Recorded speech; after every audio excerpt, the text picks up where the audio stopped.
बड़ी ईद पर पाकिस्तान के लिए बड़ी खुशखबरी, हुकूमत की कोशिशें रंग ले आईं। पाकिस्तान का IMF के साथ स्टाफ लेवल मुआहिदा हो गया। 9 माह के लिए $3 अरब का स्टैंड बाय अरेंजमेंट। मुआहिदे की मंजूरी IMF का एग्जीक्यूटिव बोर्ड देगा। एलामी के मुताबिक एग्जीक्यूटिव बोर्ड का इजलास जुलाई के वस्त में होगा। मुआहिदे से समाजी शोबे के लिए फंड्स की फराहमी में बेहतरी आएगी। टैक्सेस की मद में होने वाली आमदन बढ़ेगी। मुआहिदा माली नज़्म व ज़ब्त का बाइस बनेगा। IMF प्रोग्राम से पाकिस्तान की बैरूनी अदायगियों का दबाव भी कम होगा। वज़ीर ख़ज़ाना इसहाक़ डार ने स्टाफ लेवल मुआहिदे की तस्दीक कर दी। ट्विटर पर मुआहिदे की प्रेस रिलीज शेयर कर दी।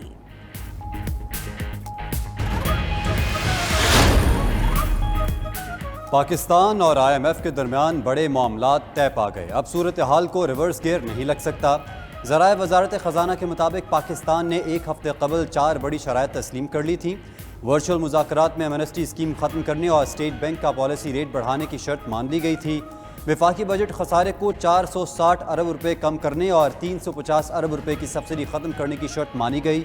हुकूमत पाकिस्तान ने FBR महसूलात को 470 अरब रुपये मज़ीद बढ़ाने का वादा किया था। इम्पोर्ट की सतह पर ड्यूटी मज़ीद ना बढ़ाने पर भी इत्तेफाक। ईद का आज दूसरा रोज़ सुन्नत इब्राहिमी की अदायगी का सिलसिला आज भी जारी है। जिन्होंने पहले रोज़ कुर्बानी नहीं की वो आज जानवरों की कुर्बानी दे रहे हैं। एक से ज़ायद कुर्बानियाँ करने वाले अफराद भी आज दूसरी कुर्बानी कर रहे हैं। हज़रत इब्राहीम अलैहिस्सलाम और हज़रत इस्माईल अलैहिस्सलाम की अजीम कुर्बानी की याद में बकरे, छतरे, दुम्बे और बैल कुर्बान, गोश्त रिश्तेदारों, मसाकीन और गुरबा में तकसीम करने का भी सिलसिला जारी है।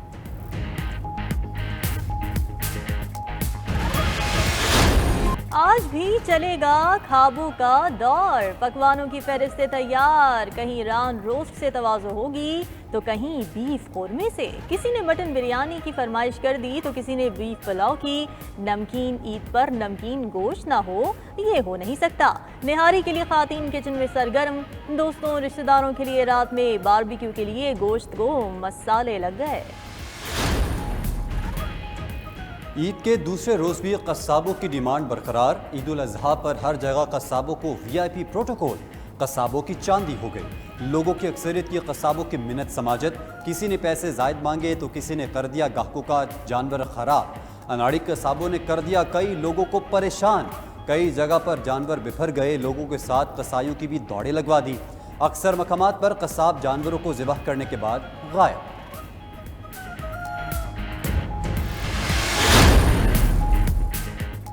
सेंट्रल जेल कराची में भी ईद की खुशियां नुमायां। कैदियों के लिए महफिल मौसीकी का इनेकाद। अपनों से दूर उदास कैदियों ने रक्स भी किया। कई कैदी जुर्माने अदा न करने पर कैद। सजाएं पूरी हो चुकी। कैदियों ने कहा मुखय्यर हजरात जुर्माने अदा कर दें तो बाकी ज़िंदगी अहले खाना के साथ गुजार सकते हैं।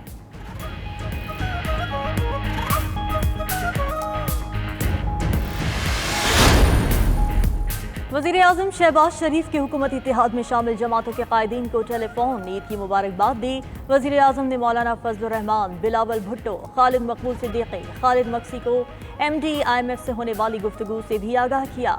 शहबाज शरीफ का चारों सूबाई गवर्नर्स और सदर, वज़ीर-ए-आज़म आज़ाद कश्मीर को भी फ़ोन। ईद के मौके पर खैर सगाली के जज्बात का इजहार किया। वज़ीर-ए-आज़म का chairman joint chiefs of staff committee general Sahir Shamshad Mirza को भी फ़ोन। ईद की मुबारकबाद पेश की। शहबाज शरीफ का ईरानी और आज़रबाईजान के सुदूर से भी राब्ता। ईद की मुबारकबाद दी और दो तरफ़ा ताल्लुकात के फ़रोग़ का इयादा भी किया। सऊदी वली अहद शहजादा मोहम्मद बिन सलमान से सदर मुमलिकत आरिफ अलवी की मुलाकात। वफाकी वज़रा तलहा महमूद, राना सनाउल्लाह, खुर्रम दस्तगीर और निगरान वज़ीर आला पंजाब मोहसिन नकवी भी मौजूद थे। पाकिस्तानी वफ़द ने हज के बेहतरीन इंतज़ामात पर सऊदी क़यादत का शुक्रिया अदा किया। इस्लामी अस्करी इत्तेहाद के कमांडर राहिल शरीफ की भी सऊदी वली अहद से मुलाकात हुई।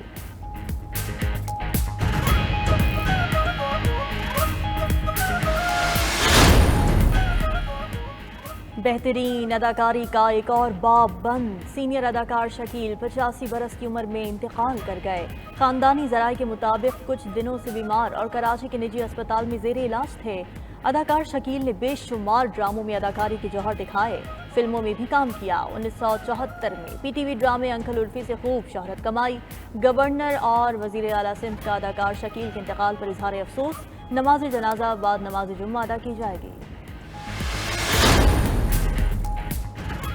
ملک کے اکثر علاقوں میں عید کے دوسرے روز بھی بادلوں کی انٹری، کہیں تیز اور کہیں ہلکی بارش۔ نشیبی علاقے زیر آب آ گئے۔ لاہور، اسلام آباد، راولپنڈی، سیالکوٹ، گوجرانوالہ سمیت پنجاب کے بیشتر علاقوں میں برسات۔ کراچی کے مختلف علاقوں میں بوندا باندی۔ وادی نیلم میں 2 بہنیں لینڈ سلائیڈنگ کی زد میں آ گئیں، ایک جاں بحق اور دوسری شدید زخمی ہو گئی۔ محکمہ موسمیات نے خیبر پختونخوا کے چند مقامات پر موسلادھار بارش اور ژالہ باری کی پیش گوئی کر دی۔ پاکستان اور IMF کے مابین اہم معاملات طے پا گئے۔ ذرائع وزارت خزانہ نے 92 نیوز سے خصوصی گفتگو میں کہا کہ اب صورتحال کو ریورس گیئر نہیں لگ سکتا۔ پاکستان ایک ہفتہ قبل IMF کی 4 بڑی شرائط تسلیم کر چکا ہے، جس کے بعد پیش رفت دیکھنے میں آئی ہے۔ تفصیلات اکرام ہوتی کی اس رپورٹ میں دیکھیے۔ مشکل معاشی حالات میں ایک کے بعد ایک سخت فیصلے، بالآخر روٹھے IMF کو منانے کے جتن کامیاب ہو گئے۔ ذرائع وزارت خزانہ کا کہنا ہے کہ پاکستان اور IMF کے مابین بڑے معاملات طے پا گئے، جس کے بعد اب صورتحال کو ریورس گیئر نہیں لگ سکتا۔ بتایا کہ حکومت کی جانب سے ایک ہفتے قبل 4 بڑی شرائط تسلیم کر لی گئی تھیں، جس کے بعد بڑی پیش رفت دیکھنے میں آئی ہے۔ ذرائع وزارت خزانہ کا کہنا ہے کہ ورچوئل مذاکرات میں ایمنیسٹی اسکیم ختم کرنے اور اسٹیٹ بینک کا پالیسی ریٹ بڑھانے کی شرائط شامل تھیں۔ یہی نہیں، پاکستان نے وفاقی بجٹ خسارے کو 460 ارب روپے کم کرنے کی شرط تسلیم کی تھی، جبکہ 350 ارب روپے کی سبسڈی بھی کم کرنے پر پاکستانی حکام کی جانب سے IMF کو یقین دہانی کروائی گئی تھی۔ وزارت خزانہ ذرائع نے بتایا کہ FBR محصولات کو 470 ارب روپے مزید بڑھانے کا وعدہ بھی پاکستان کی جانب سے کیا گیا اور امپورٹ کی سطح پر ڈیوٹی مزید نہ بڑھانے پر بھی اتفاق کر لیا گیا تھا۔ اضافی امپورٹ ڈیوٹی لگانے سے قبل IMF حکام سے رابطے کی شرط پر بھی پاکستانی حکام نے حامی بھری تھی اور سیلاب زدگان کے آنے والی رقم کے خرچ کرنے پر تھرڈ پارٹی آڈٹ کی شرط بھی تسلیم کر لی گئی تھی۔ ذرائع کا دعویٰ ہے کہ پاکستان کی جانب سے مثبت اقدامات کے باعث IMF قرض کی قسط سے متعلق فیصلہ جلد متوقع ہے۔ عید الاضحیٰ کے دوسرے روز کا آغاز حیدرآباد کے شہری باہر سے ناشتہ کر کے کر رہے ہیں۔ پہلے روز کلیجی اور گوشت کھانے کے بعد شہریوں نے دوسرے دن کا آغاز حلوہ پوری کھا کر کیا ہے۔ مزید تفصیلات جانتے ہیں ہمارے نمائندے محمد وقاص سے۔ وقاص، بتائیے گا فوڈ پوائنٹس پر کتنا رش دیکھ رہے ہیں آپ؟ جی بالکل، عید کے پہلے روز سنت ابراہیمی کی ادائیگی سے فارغ ہو کر مزے کے پکوان کھانے کے بعد آج جو عید کا دوسرا روز ہے، حیدرآباد کے شہریوں نے اس کا آغاز کیا ہے باہر سے ناشتہ کر کے، اور مزے کی جو پوری ہے حیدرآباد کی وہ شہری اس وقت انجوائے کر رہے ہیں۔ دکانوں پر کافی زیادہ رش ہے۔ اس وقت میرے ساتھ ایک شہری موجود ہے، ان سے ہم بات کرتے ہیں۔ بتائیے گا جی، آج سیکنڈ ڈے عید کا، کس طرح سے اس کو اسٹارٹ لیا اور کیسے سیلیبریٹ کریں گے؟ ایکچولی کل تھا فرسٹ ڈے عید کا، تو پھر ہم نے کل گوشت کھایا، کلیجی وغیرہ کھائی، تو سوچا پھر آج تھوڑا لائٹ ناشتہ کریں۔ اس حساب سے پھر یہاں کہ یہ ہے کہ حیدرآباد کی حلوہ پوری بہت زیادہ مشہور ہے، تو یہاں آج صبح لینے آئے ہیں، یہاں پہ کھائی، اب انشاءاللہ گھر پہ لے کے جائیں گے۔ جی بالکل، یہ گفتگو آپ نے سن لی، ان کا یہی کہنا ہے کہ حیدرآباد کی پوری تو ویسے ہی بہت مشہور ہے، اور جب صبح کا ٹائم ہو، عید کا دوسرا روز ہو، تو لازمی سی بات ہے کہ ناشتہ خود بھی کرتے ہیں اور فیملی کے لیے بھی لے کے جاتے ہیں۔ اس وقت بڑا رش ہے پوری کی دکانوں پر، گرما گرم پوری ہے، اس کے ساتھ آلو چنے کا ساگ ہے، وہ لوگ خود بھی کھا رہے ہیں، اپنے گھروں پر بھی لے کے